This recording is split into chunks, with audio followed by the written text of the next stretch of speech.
കേന്ദ്ര സർക്കാരിന്റെ പൗരത്വ ഭേദഗതി നിയമത്തിനെതിരെ പെരുമ്പാവൂരിൽ നൈറ്റ് മാർച്ച് സംഘടിപ്പിച്ചു. LDF തെരഞ്ഞെടുപ്പ് മണ്ഡലം കമ്മിറ്റിയുടെ നേതൃത്വത്തിലായിരുന്നു നൈറ്റ് മാർച്ച് നടത്തിയത്. സമ്മേളനം KS അരുൺകുമാർ ഉദ്ഘാടനം ചെയ്തു. കേന്ദ്ര സർക്കാരിന്റെ പൗരത്വ ഭേദഗതി നിയമത്തിനെതിരെ നടന്നുവരുന്ന പ്രതിഷേധങ്ങളുടെ ഭാഗമായി പെരുമ്പാവൂരിൽ നൈറ്റ് മാർച്ച് സംഘടിപ്പിച്ചു. LDF തെരഞ്ഞെടുപ്പ് മണ്ഡലം കമ്മിറ്റിയുടെ നേതൃത്വത്തിൽ നടന്ന നൈറ്റ് മാർച്ചിൽ നിരവധി പേരാണ് പങ്കെടുത്തത്. ഗവൺമെന്റ് ആശുപത്രി പടിയിൽ നിന്നും ആരംഭിച്ച മാർച്ച് നഗരം ചുറ്റി നഗരസഭ സ്റ്റേഡിയത്തിൽ സമാപിച്ചു. ബാബു ജോസഫിന്റെ അധ്യക്ഷതയിൽ പൊതുസമ്മേളനം KS അരുൺകുമാർ ഉദ്ഘാടനം ചെയ്തു. പൗരത്വത്തിന്റെ മാനദണ്ഡം മതമായി മാറുമ്പോൾ വ്യത്യസ്ത മതത്തിൽപ്പെട്ടവർക്ക് പൗരത്വമില്ല എന്ന് നിഷ്കർഷിക്കുമ്പോൾ അവർ ഈ രാജ്യത്തു നിന്ന് പുറത്തു പോകേണ്ടി വരുമ്പോൾ പ്രിയപ്പെട്ടവരെ, എങ്ങനെയാണ് നിയമത്തിന്റെ മുന്നിൽ എല്ലാവരും തുല്യരാകുന്നത്?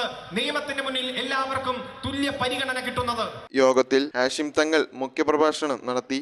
ഈ സന്ദർഭത്തിൽ ജനാധിപത്യവും മതേതരത്വവും അതിൻ്റെ ചേരിയോട് ചേർന്ന് നിൽക്കുന്ന ആളുകൾ ഒരുമിച്ച് നിന്നുകൊണ്ട് നമ്മുടെ പരമാധികാരം, ഓരോ പൗരൻ്റെയും അവകാശം സംരക്ഷിക്കാനുള്ള പരമാധികാരം അത് നമ്മുടെ കൈകളിൽ ഭദ്രമാണ്.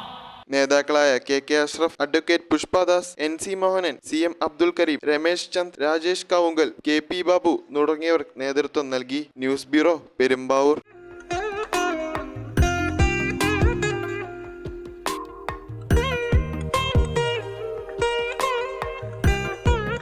Nakshatra Gold and Diamonds. Online delivery available all across India.